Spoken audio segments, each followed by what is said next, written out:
Hello, and welcome back to Kitchen Counter Yoga. So we've been working with standing poses, strengthening our legs. We've started to strengthen our upper body with triangle pose. Now it's time for just a nice stretch. At the kitchen counter, place your hands on the counter, step your feet back, and reach your tailbone back towards the wall behind you, giving yourself a long stretch throughout your spine. Breathing, a couple of nice deep breaths, and roll your navel up to your spine, and walk back in. Here we have a kitchen counter down-faced dog. Nice stretch through your upper body. Let's try that again. Hands are planted on the kitchen counter. A couple of nice steps back.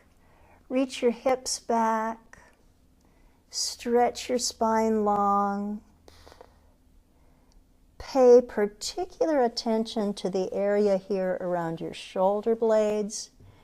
Really give that a nice stretch.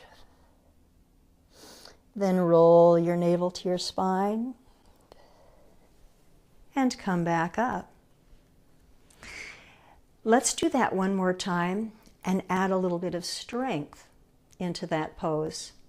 So, hands at the kitchen counter, step back, kitchen counter down-faced dog, navel is reaching towards your spine. Roll that navel in towards your spine.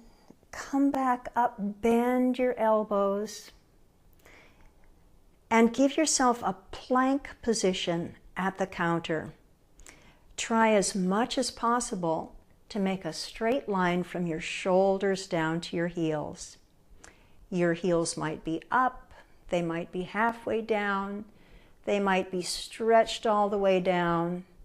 Just try to hold that plank position. Then back to a stretch. And walk your feet back in. This gives you a nice stretch in your upper body, a little bit of strengthening with that plank pose.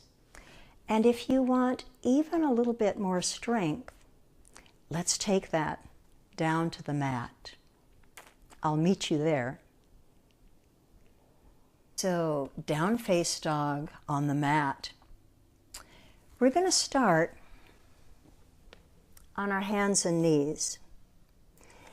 Anytime you're on your hands in yoga, you want to pay particular attention to where the weight goes. Your hands here will be just like your feet. You don't want the weight to go to the outsides of your feet. You don't want the weight to go to the insides of your feet, like flat arches. You want it to be right in between. So here's how we work with that.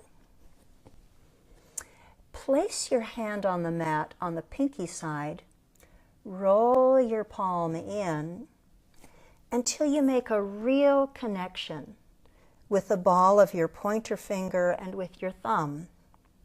Same thing with your other hand.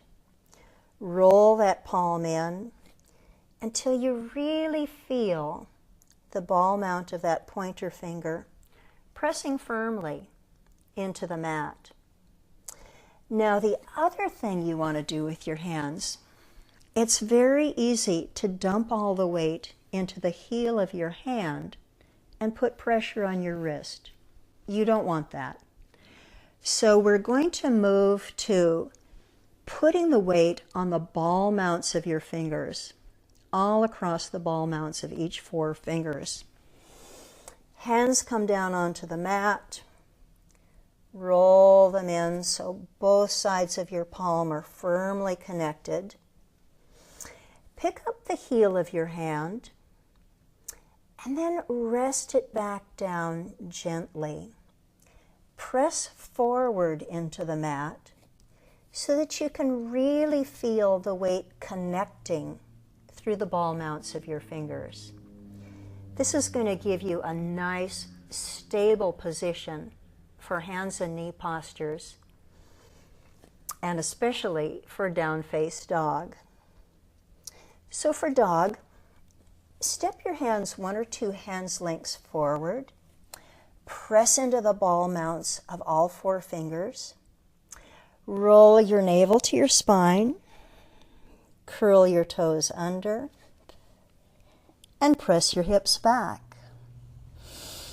Press firmly again into the ball mounts of those fingers.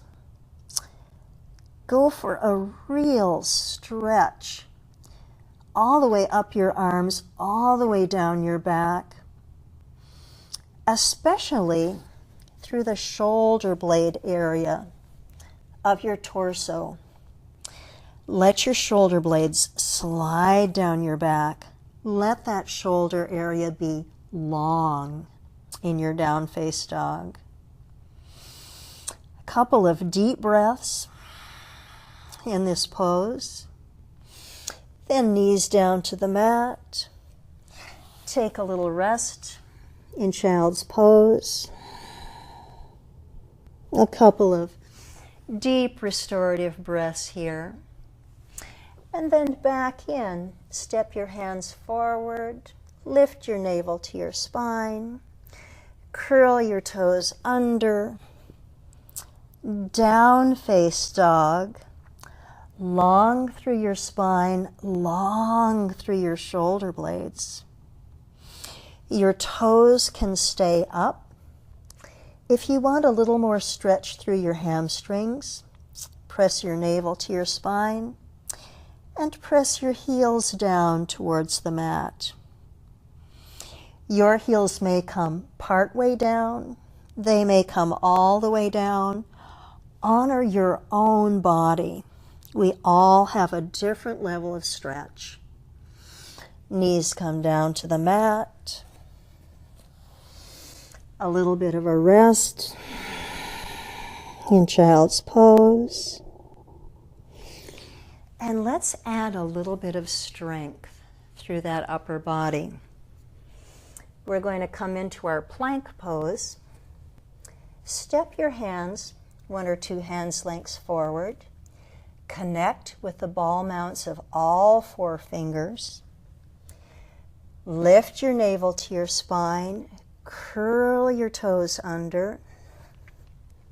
And just lift your knees. Press down into the ball mounts of your fingers. Hold your navel towards your spine. Steady breaths in and out. This is a demanding pose. When you're ready to come out, knees down, press back to child's pose. 1 or 2 deep restorative breaths. The nice thing about these 2 poses is that you can really start to play with them. So, hands and knees, hands come forward, again, particular attention to the ball mounts of these fingers. Lift your navel to your spine, curl your toes, knees come up, plank pose. Press your hips back, down-faced dog. Deep breath, shoulder blades are sliding long down your back. Press your torso forward again into plank.